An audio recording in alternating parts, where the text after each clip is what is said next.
오늘의 말씀은 내가 너를 위하여 어떻게 하랴 라는 제목으로 말씀을 들을 때 여러분 큰 은혜 되시기를 축복합니다.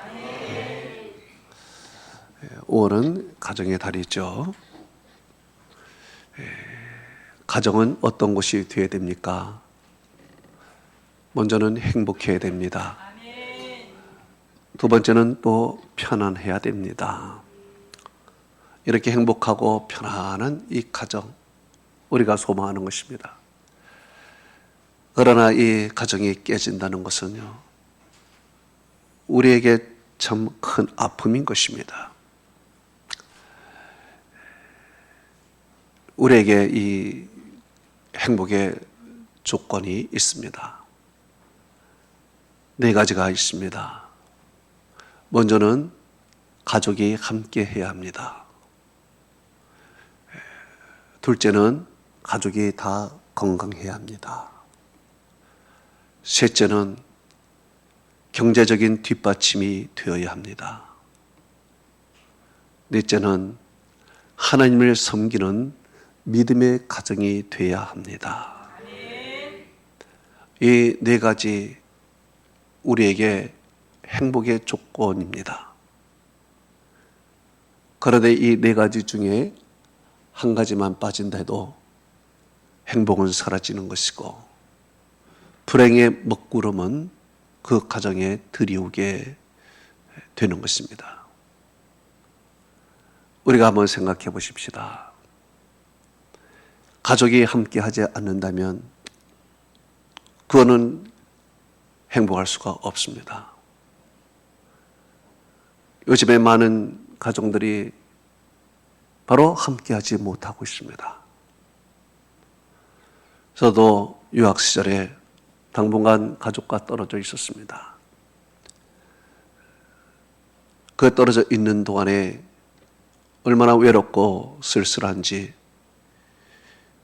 도서관에서 공부하면서 위에 날아가는 비행기만 봐도 눈물이 필 정도였습니다. 어린 아이들 2명이 눈에 밟히고요. 또 집사람도 보고 싶고요. 많은 사람이 그리웠습니다. 그래서 도서관 그 책상 위에 가족 사진을 놓고 이렇게 공부를 하는데 많은 사람이 이상하게 보았을 것입니다. 한국에 전화를 하고 싶어도 그 국제전화가 남의 집에서 할 수 없어 이 동전을 한 움큼 쥐고 공중전화에 계속 돈을 넣어가면서 국제전화했지만 그 시간은 너무 짧았습니다. 그 이후에 이제 공항에서 가족이 상봉을 하는데 얼마나 반갑고 좋은지 이루 말할 수가 없습니다. 가족은 함께 해야 됩니다. 가족이 떨어져 있다는 것은 참으로 불행한 것입니다. 또 두 번째로는 건강해야죠. 가족 중 한 명만 알아도 그 가정이 참 불행한 것입니다. 또 긴 병을 앓고 있다면 얼마나 지쳐 있겠습니까? 또 건강을 잃어서 가족 중 누가 하나가 먼저 간다면 그 가정에 슬픔이 가득할 것입니다. 그래서 가족 모두가 다 함께 건강하게 살아야 됩니다. 또한 세 번째로는 경제적 뒷받침이 있어야 됩니다. 살아가면서 경제적 뒷받침이 못 돼서 남에게 빚을 지고 살아간다면 얼마나 많은 걱정이 있고 한숨만 나오겠습니까? 어떤 탈북자가 열심히 구진일을 해서 6천만 원을 모았다고 합니다. 이제 조금만 더 모아서 조그만 가게를 열 생각이었습니다. 남의 집에서 설거지하며 열심히 일을 해도 콧노래가 나오고 마음이 참 기뻤습니다.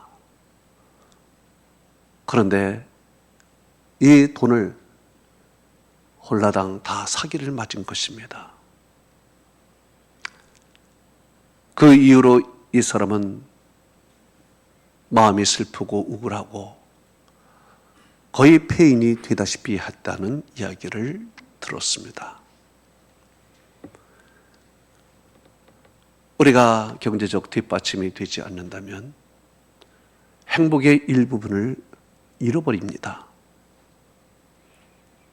그래서 하나님께서 우리에게 이 경제적 뒷받침을 할 수 있도록 하나님은 은혜를 주시죠. 성경은 이렇게 말합니다. 전도서 3장 13절은 말합니다. 사람이 먹고 마시는 것과 수고함으로 낙을 누리는 그것이 하나님의 선물인 줄도 또한 알았도다 그랬습니다. 사람이 먹고 마시는 것, 그리고 수고함으로 내가 수입을 벌어서 낙을 누리는 것, 이것은 하나님의 선물이다 그랬습니다. 오늘 우리가 이런 일상을 살 수 있다는 것이 바로 하나님의 선물인 줄로 믿습니다. 또한 네 번째는 하나님을 섬기는 믿음의 가정이 되어야 한다는 것입니다. 우리가 다른 조건을 다 이뤄도 이 믿음의 이 조건, 이것을 잃으면 모두가 다 끝입니다. 그러나 우리가 다른 것은 잃어도 믿음을 가지고 있으면 금방 또 회복되고 일어날 수 있습니다. 육신적인 것은 잠시일 수 있죠. 육신적인 것을 잃어버렸을 때 이 믿음으로 버텨야지, 이 믿음으로 버티는 힘이 없다면 사람 자체가 무너지는 것입니다. 그래서 우리가 모든 것을 다 잃어버려도 믿음 하나 딱 붙들고 있으면 그 믿음이 다 언젠가 끌어올리고요, 회복시키고 일어서게 하는 것입니다. 잠언서 15장 16절은 이렇게 말씀하고 있습니다. 가산이 적어도 여호와를 경외하는 것이 크게 부하고 번뇌한 것보다 나으니라 그랬습니다. 그래요. 가산이 적어도 좋습니다. 그러나 하나님을 경외하는 것이 모든 것에 가장 숭고하고, 하나님을 경외하면은 하나님이 다시 우리를 회복시켜 주시고 일으켜 주시는 것입니다. 오늘 본문의 한 여인, 이 한 여인의 가정이 참 불행합니다. 어떻게 불행할까요? 먼저는 사랑하는 남편이 건강을 잃고 그리고 죽었습니다. 한 여인의 아내이자 두 아이의 아버지가 일찍 세상을 떠난 것입니다. 이것만 해도 얼마나 하늘이 무너지고 속상하겠습니까? 두 번째로는 그 가정에 경제적인 구멍이 뚫렸습니다. 남편이 죽자 이 여인은 어떻게 할 수가 없었습니다. 당시의 여인은 어떤 노동을 할 수 없는 그런 상황이지요. 그러니까 아이와 둘이 먹고 살려고 빚을 지었습니다. 고리대금 업자에게 빚을 지었는지 이 이자가 눈덩이처럼 불어나기 시작하고 결국에는 갚을 수 없을 정도로 되어버렸습니다. 세 번째로는 가족의 해체 일보 직전입니다. 남편은 죽었습니다. 빚은 지었습니다. 고리대금업자가 이제 아이를 데려다가 종으로 삼으려고 하고 있습니다. 그래서 이 가정이 해체일보 직전입니다. 성경은 이 가정의 불행에 대해서 이렇게 이야기를 하고 있습니다. 열왕기하 4장 1절에 보니까 나의 남편이 이미 죽었는데 그랬습니다. 남편이 이미 죽었다. 두 번째로는 이제 빚 준 사람이 와서 그랬습니다. 빚쟁이가 집에 찾아왔다는 것입니다. 빚쟁이가 집에 찾아왔다면 얼마나 불안하고 무섭습니까?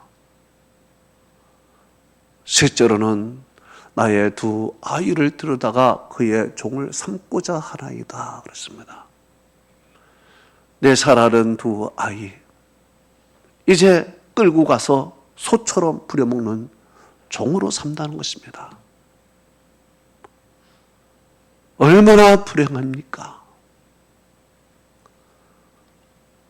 이 여인의 마음은 어떻을까요? 슬프고 우울하고 미치지 않으면 다행일 정도로 하늘이 무너질 것입니다. 혼자서 감당하기 힘든 불행이 이 가정에 찾아왔습니다. 그런데 이 불행이 한 가지만 찾아와도 견딜 수가 없는데 어찌하여 이 가정에 한 여인이 감당할 수 없는 불행이 이렇게 연속적으로 찾아옵니까? 영국 속담에 이런 말이 있습니다. 불행은 군대처럼 쳐들어온다. 이 불행한 일은 갑자기 몰려온다는 얘기입니다. 또 이런 말이 있습니다. 불행이 올 때는 친구를 데리고 온다 그랬습니다. 불행은 혼자 오지 않습니다. 친구를 데리고 와 불행이 겹치게 되는 것입니다. 이 하나의 불행이 다른 불행을 만들고 다른 불행을 만들면서 감당할 수 없는 불행이 되는 것입니다.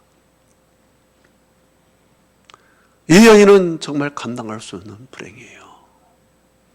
겹쳐서 오는 불행을 어떻게 감당할 수 있겠습니까? 성경에 보면 이 불행이 겹쳐서 이 불행을 맞이한 사람이 있습니다. 바로 욥이라는 사람입니다. 그 불행이 어떻게 겹쳐서 계속 찾아올까요? 성경은 이렇게 말하고 있습니다. 욥기서 1장 13절에서 19절은 그의 불행에 대해서 계속 얘기를 하는데 이렇게 기록이 되어 있습니다. 하루는 욥의 자녀가 그 맏아들의 집에서 음식을 먹고 포도주를 마시는데 한 사원이 욥에게 와서 아뢰되 소는 밭을 갈고 나귀는 그 곁에서 풀을 먹는데 스바 사람이 갑자기 이르러 그들을 빼앗고 칼로 종들을 죽였나이다. 나만 홀로 피했으므로 주인께 아래로 왔나이다. 그가 아직 말하는 동안에 또 한 사람이 와서 아뢰되 하나님의 불이 하늘에서 떨어져서 양과 종들을 살라버렸나이다. 나만 홀로 피하였으므로 주인께 아래로 왔나이다. 그가 아직 말하는 동안에 또 한 사람이 와서 아뢰되 갈대아 사람이 새 무리를 지어 갑자기 낙타에게 달려들어 그것을 빼앗고 칼로 종들을 죽였나이다. 나만 홀로 피하였으므로 주인께 아래로 왔나이다. 그가 아직 말하는 동안에 또 한 사람이 와서 아뢰되 주인의 자녀들이 그들의 맏아들의 집에서 음식을 먹고 마시는데 거친 들에서 큰 바람이 와서 네 모퉁이를 치매 그 청년들 위에 무너짐으로 그들이 죽었나이다 한지라. 그래. 욥이 보세요. 불행이 연속으로 계속 종이 아직 말하는 동안에 또 불행이 와버려요. 한 불행을 말하고 있는데 또 불행이 와버린 거예요. 어떤 불행이 와요? 그 많던 재물이 하루아침에 다 날아가 버렸습니다. 그래서 사랑하던 건강하던 아이들이 다 죽어버렸습니다. 그리고 건강도 잃어버렸습니다. 여기서 2장 7절 8절에 보면은요, 그의 발바닥에서 정수리까지 종기가 나서 욥이 제 가운데 앉아서 기와 조각을 가져다가 긁고 있다라고 성경은 이야기를 합니다. 다 잃어버렸어요. 또 부인은요, 믿음도 잃어버렸습니다. 하나님을 욕하고 죽으라고. 욥의 불행 한두 가지가 아닙니다. 감당할 수가 없는 불행이 연속적으로 찾아오는 것입니다. 이제 남은 것이 하나도 없습니다. 손에 쥔 것이 없습니다. 건강마저 다 잃어버렸습니다. 이제 행복의 조건은 다 사라졌습니다. 그런데 마지막 남은 행복의 조건이 있습니다. 그것은 바로 하나님을 믿는 믿음인 것입니다. 이 하나님을 믿는 믿음, 이 믿음 하나 남았는데 결론은 어떻게 됩니까? 이 믿음이 모든 불행을 다시 회복시켜 주시고 욥을 다시 일어나게 만들어 주십니다. 성경은 그 결과를 말하고 있죠. 여기서 42장 10절에 여호와께서 욥에게 이제 모든 소유보다 갑절이나 되게 한지라. 12절은 여호와께서 욥의 말년에 욥에게 전보다 더 복을 주시니. 13절에 아들 7과 딸 3을 두었더라. 16절 17절은 욥이 140년을 살며 아들과 손자 4대를 보았고 그랬습니다. 예, 그래요. 마지막 남은 것은 믿음밖에 없었는데 그 믿음이 기적을 만들어냈습니다. 이런 것을 다시 되찾게 만들고, 아니 갑절 더 많이 풍성하게 하나님이 주셨고요. 잃었던 자녀들 대신 아들 7, 딸 3을 두었고 그 딸들은 동방에서 가장 아름답다 말씀하고 있습니다. 뿐만 아니라 잃었던 건강도 회복해서 140년을 살며 장수하게 됐다라는 그런 이야기입니다. 어떻게 해서 이런 일이 일어났습니까? 바로 그가 가지고 있는 마지막 행복의 조건, 하나님을 섬기는 믿음인 것입니다. 모든 것을 다 잃어도 그는 믿음을 잃지 않았어요. 이 믿음이 하나님의 마음을 움직였고 전능하신 하나님께서 잃어버린 모든 것을 주셨고 그를 다시 일으켜 주신 것입니다. 성경은 이렇게 말합니다. 시편 50편 15절에 말씀하고 있습니다. 환난 날에 나를 부르라. 내가 너를 건지리니 내가 나를 영화롭게 하리라. 그랬습니다. 그래요. 환난 날에 부르래요. 불행이 찾아올 때 하나님을 의지하라요. 불행이 겹쳐서 찾아와서 감당할 수 없을 때 하나님께 부르짖으라는 것입니다. 그러면 하나님께서 우리의 위기에서 건져주시고 마침내 하나님께 영광을 돌릴 수 있도록 하나님이 우리에게 그렇게 만들어 주신다는 것입니다. 오늘 이 여인, 인간적으로 감당할 수 없는 불행입니다. 환난의 환난. 이제 이 여인의 선택은 죽느냐 아니면 불행하고 비참하게 인생을 꾸역꾸역 살아가느냐? 이 갈림길만 남은 것입니다. 이제 남편도 없습니다. 이제 빚만 지고 살아갑니다. 먹을 것이 없습니다. 두 아이들은 종으로 팔려갑니다. 하늘이 무너지고 땅이 꺼집니다. 어찌 이걸 감당할 수 있겠습니까? 행복의 모든 조건은 다 사라졌어요. 이제 남은 것은 하나님을 믿는 믿음밖에 없어요. 믿음밖에 없어요. 그런데 결론적으로는 어떻게 됩니까? 이 믿음이 그녀를 다시 일으켜 주십니다. 그에게 다시 재기의 은혜를 베풀어 주십니다. 보십시오. 하나님을 경외하고 믿는 그 여인의 집에 아무것도 없고 이제 절망 중에 절망이 있는 그 가정에 누가 찾아옵니까? 하나님의 종 엘리사가 찾아옵니다. 이게 무슨 말입니까? 하나님은 그를 버리지 않았다는 것입니다. 하나님은 그를 버리지 않았어요. 세상은 다 버려도, 물질은 나를 떠나도, 내 남편과 자식들도 나를 떠나도 하나님은 나에게 다가오고 계십니다. 나를 버리지 않았어요. 성경은 이렇게 말합니다. 이사야서 46장 4절에 말합니다. 백발이 되기까지 내가 너를 품을 것이라. 내가 지었은즉 내가 너를 업을 것이요 내가 품고 구하여 내리라 그랬습니다. 그래요.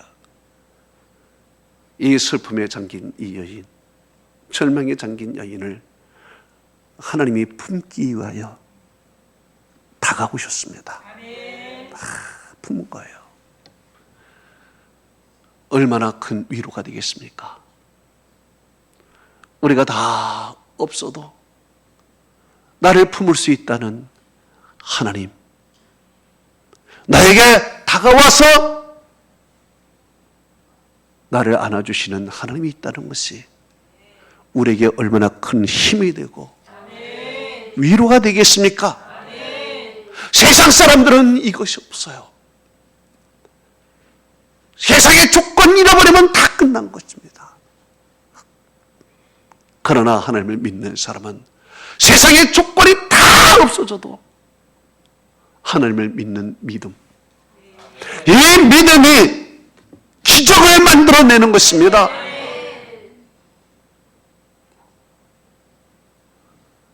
엘리사가 집에 왔을 때 이 여인은 어떻게 했습니까? 열왕기하 4장 1절에 엘리사에게 부르짖어 그랬습니다. 이 부르짖다라는 것은 히브리어로 차크라는 단어인데 천둥처럼 소리 지르다 이런 말입니다. 그러니까 이 여인의 이 속에 있는 울분이 엘리사를 보자마자 확 튀어나온 것이 울고 자기의 속상한 것을 폭발시키는 거예요. 여러분, 이 사람이 말이에요, 이 속이 골마 터질 때요, 예? 누구에게가 하소연하고 누구에게가 정말 얘기할 수 있다는 그 대상이 있으면 얼마나 좋겠습니까? 사람들은요, 자기의 문제도 해결하지 못하기 때문에 남의 문제 해결하기 힘들어요. 그러나 하나님은요, 우리의 문제를 해결해 주시는 것입니다. 그가 부르짖었다는 거예요. 엘리사에게 부르짖었대요.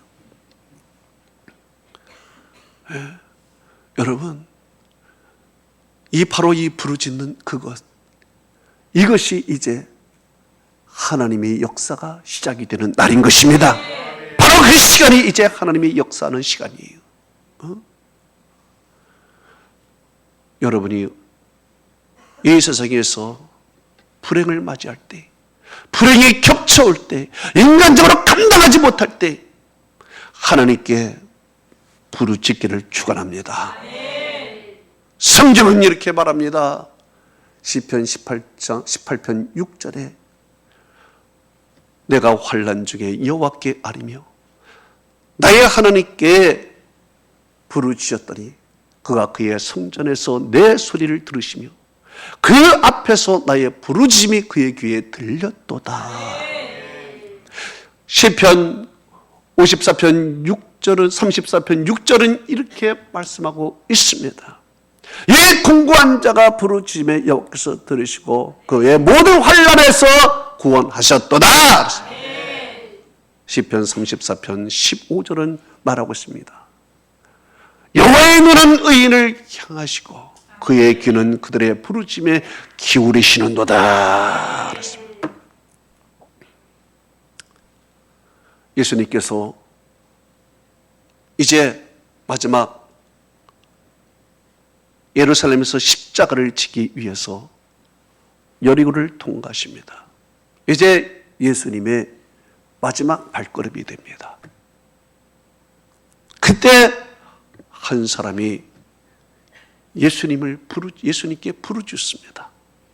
바로 소경 바디메오라는 사람입니다. 이 사람이 왜 예수님께 부르짖고 크게 소리를 질렀을까요? 내 인생의 마지막 기회라는 것입니다. 내가 눈을 뜰 수 있는 마지막 기회. 이 기회를 놓치고 싶지 않았습니다. 그래서 많은 사람이 있어서 예수님이 들으라고 크게 소리를 질러요. 사람들은 뭐라 그래요? 꾸짖으면서 잠잠하라! 조용하라! 그래요. 이렇게 조용하라고 사람들이 이야기할 때 성경은 이렇게 말하고 있습니다. 마가복음 10장 48절에 그가 더욱 크게 소리 질러 이르되 다윗의 자손이여 나를 불쌍히 여기소서. 그래요. 잠잠하라고 할 때 그는요 더욱 크게 소리 질렀어요. 이렇게 소리를 지르고 부르짖었더니 성경은 이렇게 말하고 있습니다. 마가복음 10장 49절에 예수께서 머물러 서서 그를 부르라 하시니 그들이 그 명의를 부르고 이르되 안심하고 일어나라. 그가 부르신다. 보십시오. 그가 간절히 소리질러 불렀더니 그 소리가 예수님의 발걸음을 멈추게 하고 또 주님이 그에게 응답해 주시는 것입니다. 주님은 그 부르짖는 소경에게 이렇게 묻습니다. 마가복음 10장 51절에서 52절에 예수께서 말씀하여 이르시되 네게 무엇을 하여 주기를 원하느냐? 맹인이 이르되 선생님이여 보기를 원하나이다. 가라! 내 믿음이 너를 구원하였느니라 하시니 그가 곧 보게 되어 예수를 길에서 따르니라. 할렐루야. 예. 맹인은 마지막 기회였습니다. 이 기회를 놓치면 안 됩니다. 소리 질렀더니 예수님께서 응답해 주셔요. 내가 네게 무엇을 하여 주기를 원하느냐? 오늘 이 여인 엘리사에게 부르짖었습니다. 그랬더니 엘리사가 뭐라 그랬습니까? 열왕기하 4장 1절에 4장 2절에 내가 너를 위하여 어떻게 하랴 그랬습니다. 내가 너를 위하여 어떻게 하랴. 이 말은 무슨 말입니까? 네 소원을 들어주겠다. 너에게 길을 열어주겠다. 너를 다시 일어나게 만들어주겠다. 너에게 기회를 주겠다. 내가 이런 것을 찾게 해주겠다. 이런 말이에요. 예, 바로 내가 너를 위하여 어떻게 하랴. 이 말씀 속에 이제 열리는 축복이 있는 것입니다. 여러분, 우리 주님께 나가면 주님이 물으셔요. 너에게 무엇을 하여 주기를 원하느냐? 곧 주님께서 우리에게 일으켜 주신다는 것입니다. 할렐루야! 이어서 엘리사는요, 이렇게 이야기를 합니다. 열왕기하 4장 2절에 뭐라 그랬습니까? 네 집에 있는 것이 무엇인지 내게 말하라. 그가 이르되 계집 중에 집에 기름 한 그릇 외에 아무것도 없나이다. 물어요. 내게 무엇이, 내 집에 무엇이 남았느냐? 여러분, 왜 이런 질문을 할까요? 모든 것을 다 잃어버려도 남은 것이 있음을 주지시키기 위한 것입니다. 이 여인은 다 잃었다고 생각을 해요. 그러나 아닙니다. 한 그릇의 기름은 아직 남아 있습니다. 바로 마지막 줄 하나는 남아 있다 이것입니다. 여러분 주위에 남은 것이 있습니까? 하나님은요, 아직 여러분에게 그 마지막 은혜 거둬가지 않았습니다. 모든 것을 다 잃어도 여러분, 내가 아직 살아있다는 것만 해도 감사한 일이고요. 다 잃어도요, 가족이 있다는 것만 해도 감사하고요. 다 잃었어도요, 오늘 내가 먹을 일용할 양식만 있어도 감사한 거고요. 다 잃어도 내가 하나님을 믿는 믿음만 있어도 그건 감사한 일입니다. 절망할 필요가 없어요. 바로 이 한 가지예요. 이 한 가지만 봐도 하나님이 아직 나를 사랑하고 계신 거예요. 아직 나를 품고 계시고 아직 나에게 기회는 남아있다는 얘기입니다. 예. 내 집에 무엇이 있느냐? 기름 한 그릇 있습니다. 예. 그랬더니 엘리사가 이렇게 말합니다. 열왕기하 4장 3절에 이렇게 말합니다. 너는 밖에 나가서 모든 이웃에게 그릇을 빌리라. 빈 그릇을 빌리되 조금 빌리지 말고 그랬습니다. 예. 왜 그릇을 준비하라고 했을까요?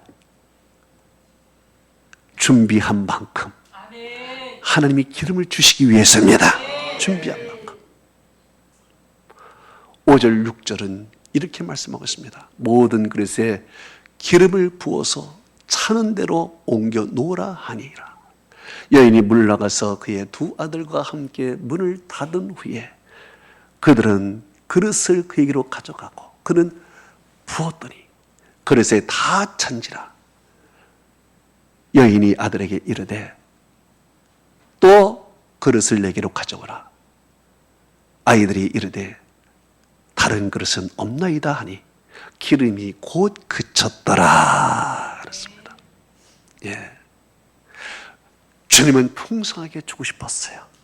넉넉하게 많이 차는 대로 주고 싶었어요. 그래서 그릇을 많이 준비하라고 하는 거예요.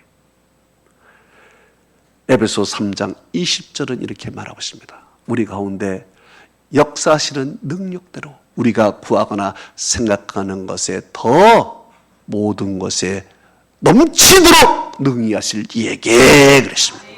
생각하고 구하는 것보다 더 넘치도록 하나님은 우리에게 주신다는 것입니다. 또 성경은 이렇게 말합니다. 시편 81편 10절에 내 입을 크게 열라 내가 채우리라 그랬습니다. 네. 하나님께서 이 여인에게 풍성하고 넉넉하고 많이 채워주시는데 어느 정도로 채워주셨습니까? 열왕기하 4장 7절에 보니까요. 너는 가서 기름을 팔아 빚을 갚고 남은 것으로 너와 네 두 아들이 생활하라 그랬습니다. 어느 정도로? 빚을 갚을 정도로 어느 정도로 빚을 갖고도 남을 정도로 그 남은 것으로 두 아들과 행복하게 생활할 수 있도록 하나님께서 그에게 풍성하게 부어주셨다는 것입니다. 결론을 맺습니다. 이 여인은 다 잃어버렸습니다. 불행한 여인입니다. 남편을 잃어버렸습니다. 빚을 지었습니다. 아이들이 다 이제 종으로 팔려갑니다. 가정이 해체가 됩니다.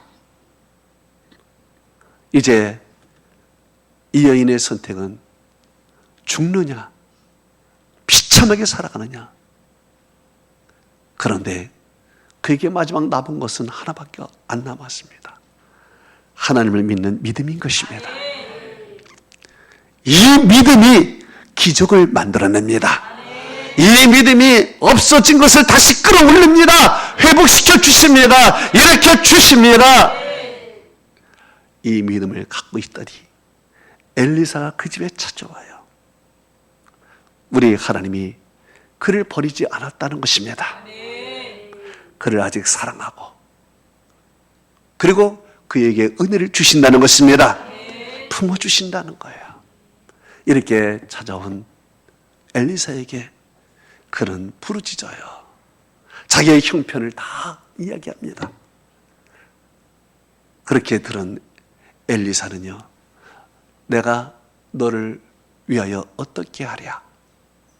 이것은요, 곧 너에게 다시 채워주시고 은혜 주시고 일으켜 주시고 회복시켜 주신다는 의미입니다. 그러기 위하여 내 집에 있는 무엇이 있냐요? 남은 것, 소중한 것, 감사할 제목이 하나씩 있습니다. 그걸 갖고 하나님이 역사하시기 시작해요. 역사하는데 하나님께서 엄청나게 큰 은혜로 주시는 것입니다.